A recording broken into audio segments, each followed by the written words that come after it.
All right, guys. So the wellness topic for this discussion is behavior change. So this time of year, before the new year, a lot of us might be thinking about making some behavior change, whether that is changing something about our diet, getting more active, making changes to lose weight.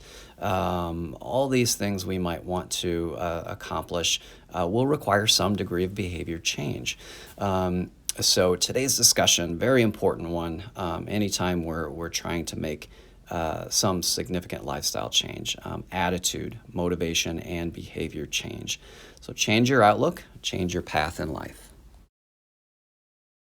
A look at today's agenda. So we'll define behavior and behavior change. We'll talk about why our thoughts matter so much in this equation. And of course, our thoughts influence our attitude. We'll talk about specifically about motivation, barriers to change. We all have something that's getting in our way of making that lifestyle change.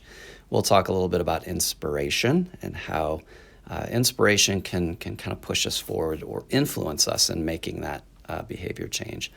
We'll talk about the skill of visualization and visualizing your success. And then finally, what's my plan? If I'm looking to make that behavior change, how am I going to go about doing it? So before we get too much further, let's define behavior. So behavior is quite simply the actions or reactions of a person in response to an internal or external stimuli. Behavior change is simply altering that initial course of action or reaction. The best thing about all of this and making some lifestyle change, lifestyle behavior change, is that ultimately we get to choose. Now, of course, there is some planning that might go into that. There is the possibility of learning a new skill set along with that to support that change. But it's got to be a confidence builder to know that ultimately we choose. So, an important question before we get too much further into the discussion. So, what is the most important influencer of behavior? I'll let you ponder that for a moment before we go on.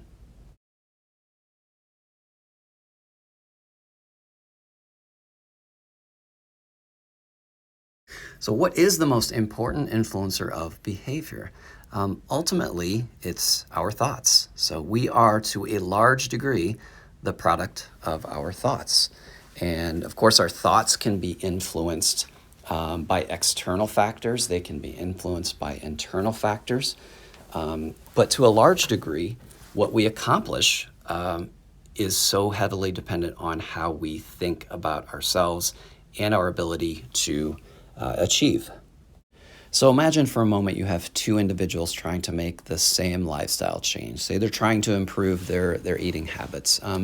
Individual A is doubtful of their ability to make this change. They question if they have the skills and the know-how to do it or the determination to do it. Individual B is very positive.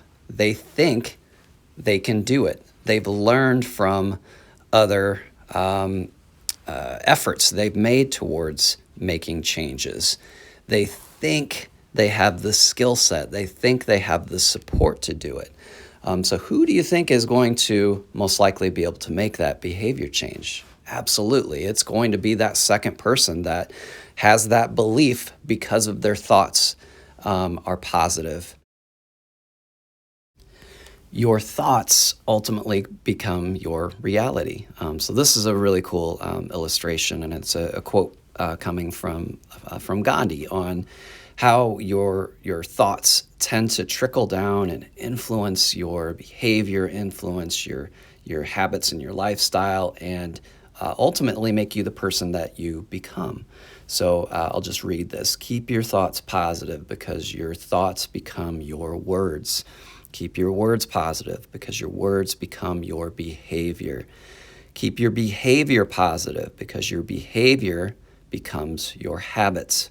Keep your habits positive because your habits become your values. Keep your values positive because your values ultimately become your destiny, become who you are. All right, so our thoughts definitely influence our belief and ultimately our actions. And if we don't have the right thoughts, that can absolutely derail our efforts towards making any lifestyle change. So we're going to discuss the idea of negative self-talk or negative thoughts. So just a quick review of the top 10 things never to say to yourself. So starting off with things like, I'm not worth it. There's no use in making this change. I just can't do it. I'll never be able to follow through on getting more active. People don't like me. Others are better than I am. I'm just not enough.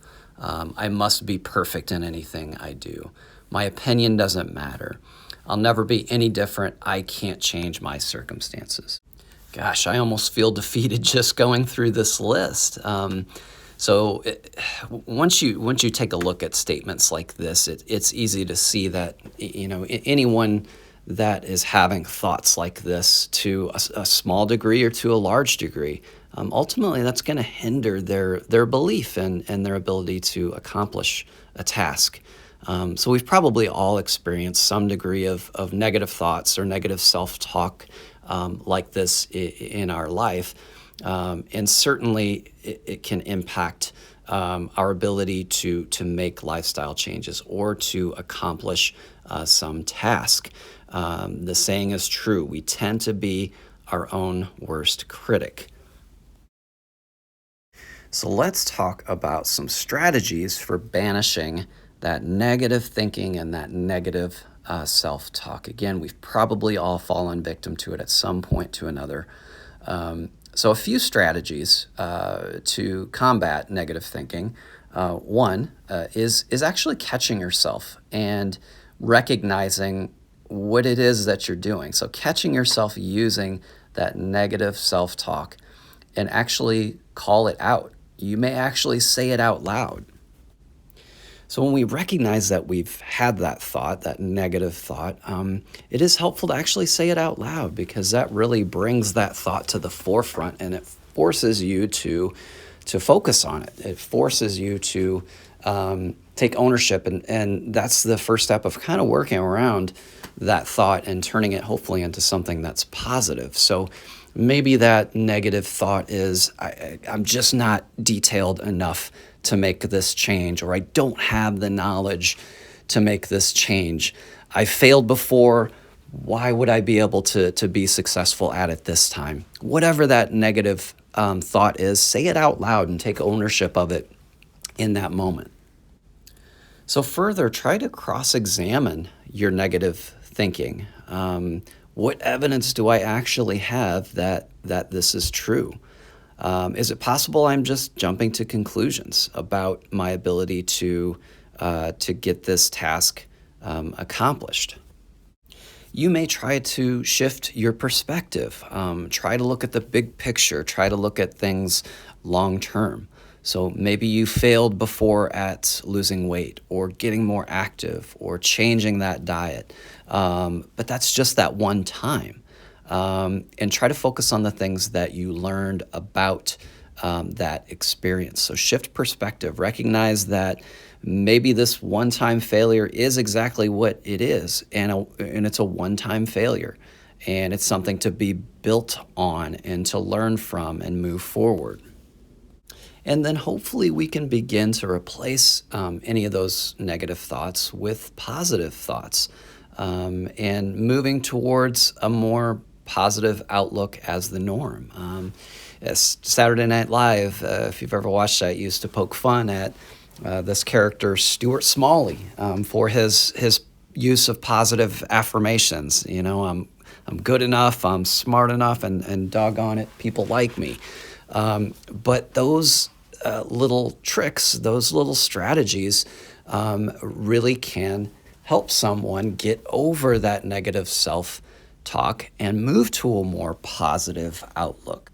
So you may develop your own little affirmation or mantra, something that you repeat to yourself every day. Again, the idea is we repeat these positive statements, these positive thoughts, And eventually we start to believe them. And that's the important part of having those positive thoughts to set that framework. So it could be something as simple as, I'm capable of making this change. I'm making this change. I will be successful. It might sound kind of silly, but it really can help folks become more positive. And of course, we want to start from that positive framework to help us build the plan that's going to ultimately be successful. If we're starting from a framework of negative thoughts, negative beliefs, we're not going to be able to build that positive long-term plan. So stay positive, believe in yourself. So let's talk about motivation. So what is motivation? So simply defined, motivation is a general desire or willingness of someone to do something. So motivation ultimately is that thing that's pushing us to accomplish something, to change something, to achieve something. Motivation is a major factor in lifestyle change. How are we going to get more active or change our diet or lose that last 10 pounds if we just don't feel like making the commitment? So that motivation is ultimately very, very important in our ability to carry out that lifestyle change. We tend to think of motivation as something we just have, right? It's innate. Either we have it or we don't. But the next few slides in the next discussion, I do want to get into how we bolster our own motivation. Can we enhance our motivation? But first, we'll take a look at the 4 different types of motivation. All right, so the 4 types of motivation. So first off, we've got positive motivation, which is motivation toward a goal or a reward. It could be, I want to get more active because it's going to help me feel more energetic. That added energy and how we feel is that positive motivator. Or we have negative motivation, which is motivation away from something. We can see it as motivation away from something negative or away from a punishment. I want to change my lifestyle because heart disease runs in my family and I see myself sliding in that direction and I don't want that scenario to play out. So again, negative motivation, movement away from something that's negative or seen as a punishment. And then we have intrinsic motivation, which is really an internal drive to want to accomplish something just because you want to do it. So intrinsic motivation is really coming from within yourself. And then you've got extrinsic motivation, which is motivation that's coming from outside you. So someone else wants you to do this, or you've seen information about a lifestyle change, and that is motivating you to make that change. Maybe your doctor is telling you, hey, you need to make this dietary change. So those are all examples of extrinsic motivation. And then, of course, you can have combination of these 4 different factors. You might have positive extrinsic motivation or negative intrinsic motivation. So it's a combination of the positive or negative aspects of motivation along with the extrinsic or intrinsic aspects of motivation. So what tends to bring about the most lasting change is a combination between a positive intrinsic motivation. So we can look at that in terms of lifestyle change and say, I want to lose weight because from a benefit of weight loss, I'm going to feel better. I'm going to feel better about myself. And intrinsically, I want to do this. So those tend to be the most influential types of motivation for behavior change. Can we enhance and bolster our own level of motivation? So in part 2, we will answer that question.